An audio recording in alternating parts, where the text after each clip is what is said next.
Olá, alunos, como estão todos? Tudo bem? Nós estamos nos encontrando aqui. É um prazer estar novamente na nossa aula do dia 9 de abril. E o nosso tema, que estamos iniciando na aula de hoje, refere-se à dinâmica da produção. Como o nome já está dizendo, tem relação com o fluxo, o funcionamento real, prático da produção, mas não somente de forma qualitativa, mas também analisando a parte quantitativa das etapas, dos postos de trabalho, do sequenciamento, tendo em vista uma avaliação cronometrada do tempo total e do tempo unitário, porque é base isso que se dimensiona as capacidades produtivas, o potencial de aumento, de produção, de entrega nos fluxos produtivos. Então, para fins de nossa conversa, de início de análise, vamos imaginar um fluxo simples de 3 postos de trabalho, conforme temos um esquema aqui, ó. O posto de trabalho 1, o posto de trabalho 2, o posto de trabalho 3. Aqui está com um viés para a produção de bens, mas pode totalmente ser compreendido para a produção de serviços. Então, inicialmente, vamos dizer que, até já vamos usar aqui um termo de chão de fábrica, né? A taxa de produção, né, do posto de trabalho 1 é de 30 peças por hora, ou unidades. A taxa de produção do posto de trabalho 2 é de 20 unidades por hora. E a taxa de produção do posto 3 é de 24 unidades por hora. Então aqui já podemos ver que esses 3 postos de trabalho, eles têm diferentes produtividades ou velocidades produtivas, né? Vamos imaginar também que nós temos no início de cada posto, ou antes de cada posto, um estoque de material a ser processado, no início de cada posto, e temos um estoque de material no final desse processo produtivo, que vamos iniciar dizendo que trabalha-se somente com um tipo de peça. E vamos imaginar também que quando a peça termina o primeiro posto, o posto seguinte já inicia, ok? Para fins de análise, é interessante considerar, assim, condições de contorno, como se chama, ou premissas, para modelar matematicamente o sistema, a análise. Então é preciso considerar premissas para modelar, ou seja, tratar por uma regra geral, porque daí na prática, no dia a dia, trata-se as exceções como exceções. Então estabelece inicialmente uma regra. Vamos agora falar em termos de terminologia, né? Terminologia nada mais é do que dar nomes para cada situação, cada contexto, para poder se prosseguir na construção de uma lógica, de uma análise que possa ser usada como ferramenta para projeto, né? Sempre lembrando a principal função de engenharia de produção, projetar sistemas produtivos. Bom, inicialmente, vamos falar que posto de trabalho, somente para deixar claro, mas ele é um conceito de chão de fábrica que está relacionado a uma ou mais máquinas e, em geral, está vinculado a apenas um colaborador. Esse posto de trabalho, ele pode ser mensurado, ele pode ser medido, o seu tempo de entrada e saída, desde o momento em que entra o material até o momento que sai. E ele pode ou não ter máquinas, ele pode somente ter montagens, pode ter somente ferramentas, dispositivos. Ter máquina não é uma obrigatoriedade para que seja um posto de trabalho. Como na figura anterior, nós temos, voltando aqui um pouquinho, o posto de trabalho aqui, na verdade, são máquinas, mas poderia ser bancadas. Ok? Sobre posto de trabalho. Vamos agora conceituar taxa de produção, ou também conhecido como cadência de produção. Nada mais é, como a gente já antecipou, a velocidade ou a produtividade do posto de trabalho, ou no caso aqui de uma máquina, né? Então, o posto de trabalho é como vimos anteriormente, é de 30 peças por hora. O posto de trabalho 2 é de 20 peças por hora. O posto de trabalho 3, voltando aqui um pouquinho, é de 24 peças por hora. Então, temos diferenças de taxa de produção ou cadência de produção entre os postos de trabalho. Porque é muito difícil, quase que impossível, você ter postos de trabalho em sequência num processo produtivo, seja num fluxo em célula, seja um fluxo em linha, postos de trabalho com valores exatamente iguais na taxa de produção ou cadência de produção. Na prática é muito difícil. Acaba que o posto de trabalho que tem menor taxa de produção, ele é o que regula a capacidade produtiva, como a gente chama na prática, né? É o gargalo da produção. Outro conceito, então, que aqui nós vamos colocar com maior evidência é o tempo de processamento. Então, esse tempo de processamento tem relação direta com a velocidade ou com a taxa de produção. Ele é o tempo total que o posto de trabalho, vamos já colocar assim de forma genérica, leva desde que o material entra até o momento em que o material sai daquele posto de trabalho, ou seja, a transformação foi realizada. E esse tempo de processamento pode ser utilizado para uma unidade ou para um lote de unidades, né? Então, o posto de trabalho 1 tem como tempo de processamento 2 minutos por unidade, né? Já que ele faz 30 peças por hora, fazendo a conta, então cada unidade vai levar 2 minutos, né?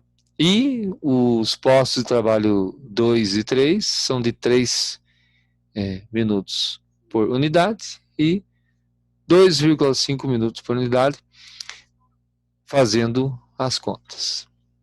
Então, isso é o tempo de processamento. Pode ser para uma unidade ou para um lote de unidades. Partindo agora para um outro conceito, chamado tempo de percurso, que em muitas empresas, devido serem filiais de matrizes que estão no exterior, pode ser chamado também de flow time ou throughput time. Então, são expressões utilizadas dentro de multinacionais, mas aqui para nós é o tempo de percurso. Então, esse tempo de percurso uma pequena nuance em relação ao tempo de processamento, mas o que difere aqui para nós? Ele vai ser o tempo que a peça demora, não para atravessar a peça ou o lote, né? Não para atravessar somente o posto, mas o fluxo todo. Então, o tempo de percurso de uma linha produtiva que tem vários postos, vai ser o tempo desde o momento que a peça ou o material entra, lá no início dessa linha, desse fluxo, até o tempo que ele sai lá do outro lado, no final do galpão, vamos chamar assim. Né? Então aqui nós falamos, né, com relação àqueles 3 postos de trabalho, e aqui nós temos um pequeno diagrama, né, explicando ou expressando graficamente esse tempo de percurso. Né? Então, considerando, por exemplo, que estamos com o fluxo vazio dos 3 postos e liberamos uma primeira peça. Né? Ao liberar uma primeira peça, voltando aqui um pouquinho, nós vimos que o primeiro posto leva 2 minutos. Então, após 2 minutos, uma primeira peça atravessa o posto 1. Após 2 minutos. Esta mesma peça, como consideramos que quando acaba o processo de um posto, inicia imediatamente o do outro posto, sem haver um tempo de espera, ao entrar no posto 2, 5 minutos depois, porque o posto 2 tem um tempo de processo de 3 minutos, 5 minutos depois, desde o tempo total, né? Então, 2 mais 3, 5, a peça sai do posto 2. E aí, como vimos que o posto 3 tem um tempo de processamento 2,5 minutos por peça, mais 2,5 minutos e a peça sai, então, do posto 3 e termina o fluxo, supondo que esse fluxo tivesse somente 3 postos de trabalho. Então, com 7 minutos e meio, nós conseguimos tirar a primeira peça desse fluxo. Então, dá para nós vermos aqui que o tempo de percurso da primeira peça e de todas as outras, né, será de 7,5 minutos. Beleza? Tudo bem? Então, essa diferença de tempo de percurso para tempo de processamento. Enquanto aqui é do posto, o tempo de processamento, o tempo de percurso é do fluxo, né, de todos os postos. Muito bem. Aqui nós temos, então, um comentário a mais para fazer, que se nós, por exemplo, imaginarmos que queremos saber o tempo de percurso de um lote, né? O tempo de percurso de um lote, ele vai ser o tempo para que todas as peças passem. Então, no caso, se nós temos, imaginar um lote de 10 peças, né? Então, saiu a primeira peça, levou 7,5 minutos.